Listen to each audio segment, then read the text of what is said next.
रेहाना और रवि की शादी के बाद रवि के पास कुछ नहीं था। रेहाना, तुमने मुझसे शादी करके एहसान किया है। मुझसे ज्यादा तो तुम कमाती हो। अरे तो क्या हुआ, एक दिन आएगा रवि कि तुम खूब पैसा कमाओगे। मुझे तुम पर पूरा विश्वास है। रवि और रेहाना खुद को स्टैंड करने के लिए पूरी मेहनत करते। रेहाना, मैं नौकरी नहीं करना चाहता हूँ। तो कोई बात नहीं, मैं नौकरी करके घर चलाती हूँ, तुम बिजनेस सेट करने की कोशिश करो। एक दिन। रेहाना, तुम जानती हो, मैंने जो विज्ञापन बनाने वाली कंपनी खोली थी ना, उसे बड़ी ब्रांड का ऑफर आया है। अब हम लोगों के दिन प्यारे न्यारे हो गए हैं। मैं जानती थी रवि कि एक दिन तुम सेटल हो जाओगे। रवि का काम अच्छा चल जाता है। एक दिन वो रेहाना से कहता है, रेहाना, अब हम लोगों का बच्चा भी हो गया है। बहुत छोटा है वो, उसका ख्याल कैसे रखेंगे हम? कैसे क्या, मैं गांव से माँ को लेकर आ जाती हूँ। नौकरी से हाफ डे ले लिया करूंगी। अभी तो वो छोटा है, स्कूल जाने तक मैं मैनेज कर लूंगी। देखो रेहाना, मैं अब अच्छा कमा रहा हूँ। तुमको नौकरी करके परेशान होने की कोई जरूरत नहीं है।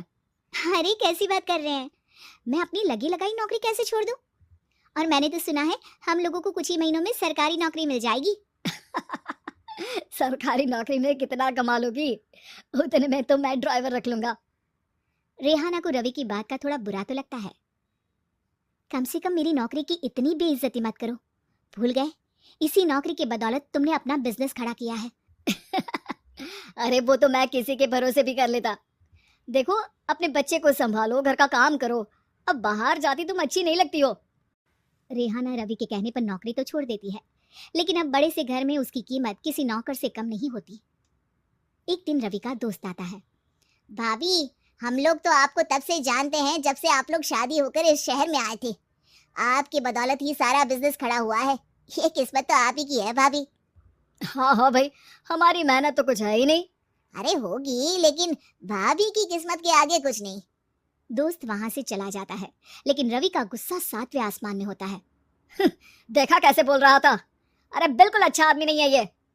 कैसी बात कर रहे हैं आप? प्रशांत भैया तो बहुत अच्छे इंसान है रवि। कैसे उन्होंने हमारे मुश्किल वक्त में हमारा साथ दिया था। अरे था पैसा तो साथ दिया, नहीं तो कौन पूछता है? रवि का व्यवहार पैसा आते ही अलग हो गया। वो बंदे को बंदा नहीं समझता। घमंड से घिरे रवि ने तो एक दिन हद ही कर दी। रेहाना, मैं अब तुम्हारे साथ नहीं रह सकता हूँ। क्या क्या बकवास कर रहे हो रवि? क्या कहना चाहते हो? और क्यों नहीं रह सकते तुम मेरे साथ? देखो, मुझे कोई और पसंद है और उसने साथ रहने पर बस यही शर्त रखी है कि मुझे तुम्हें तलाक देना होगा। रेहाना, जो कि एक स्वावलंबी महिला थी, उसने बिना देर किए रवि को कह दिया, कोई इश्यू नहीं, मुझे पैकिंग में 4 दिन का वक्त लगेगा, लेकिन तब तक मैं तुम्हारे साथ नहीं रहूंगी। 4 दिन के लिए तुम कहीं और शिफ्ट हो जाओ, मैं घर से निकलूंगी तो बता दूंगी। रवि घर छोड़कर चला जाता है। रेहाना को दुख होता है, वो रोती है, लेकिन व्यवहार से स्ट्रांग रेहाना को पति के वापस आने का और उसे सबक सिखाने का पूरा भरोसा था। फिर एक दिन, अरे शुशिका, कब शादी करोगे तुम मुझसे? यार मैंने तो सोचा था तुम शादी से पहले मुझे विदेश लेकर जाओगे, महंगी कार दिलाओगे। अरे सब दिला दूंगा, लेकिन पहले मुझसे शादी तो कर लो। हाँ हाँ, क्यों नहीं। मैं कुछ दिनों के लिए अपने मम्मी पापा के पास जा रही हूँ और लोगों से अपनी शादी की बात करूंगी। अरे शुशिका, कैसे रहूंगा मैं तुम्हारे बिना? अब तो शादी ही होने वाली है हम लोगों की।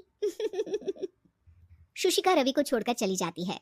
रवि घर आता है, जहां रेहाना को ना पाकर उसे सब अजीब लगता है। घर तो रेहाना के बिना कुछ नहीं है। बच्चे की याद भी आ रही है।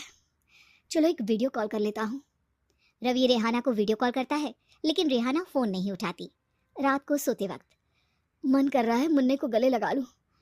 चलो कोई ना, शुशिका से शादी के बाद मेरे और भी बच्चे होंगे।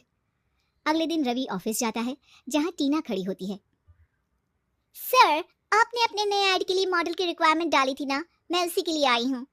रवि टीना को देखकर खुश हो जाता है। अब शादी हो गई है तुम्हारी? नहीं सर, बस अच्छा सा हैंडसम और अमीर लड़का देख रहे हैं मेरे मम्मी पापा। रवि के दिमाग से तो टीना को देखकर शुशिका का ख्याल भी खत्म हो जाता है। अरे यार, ये लड़की मिल जाए, कितनी सुंदर है। शुशिका तो इसके आगे कुछ नहीं है। क्या तुम्हें ऐसा नहीं लगता कि मुझसे मिलकर तुम्हारी ये खोज खत्म हो गई है?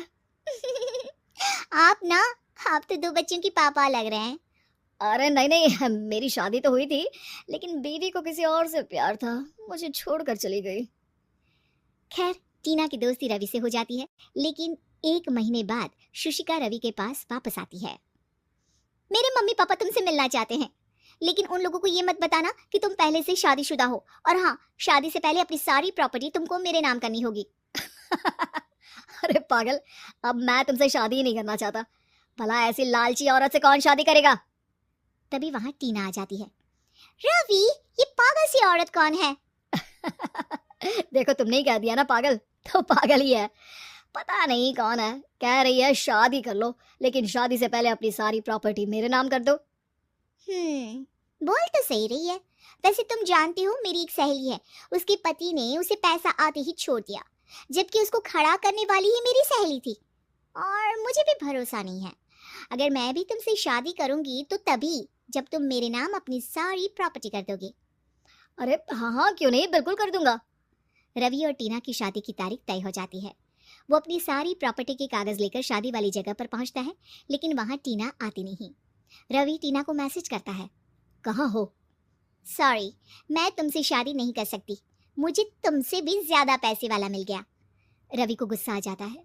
वो गुस्से से सारा डेकोरेशन तोड़ रहा होता है कि वहां रेहाना आ जाती है। सर, क्या हो गया? क्या डेकोरेशन पसंद नहीं आई आपको? तुम यहाँ क्या कर रही हो? मैं यहाँ की डेकोरेटर हूँ। क्या आपको पसंद नहीं आई यहाँ की सजावट? रवि दौड़कर रेहाना के गले लग जाता है। मुझे माफ कर दो रेहाना। रवि रेहाना के गले लग जाता है और रेहाना टीना को थैंक्स का मैसेज करती है।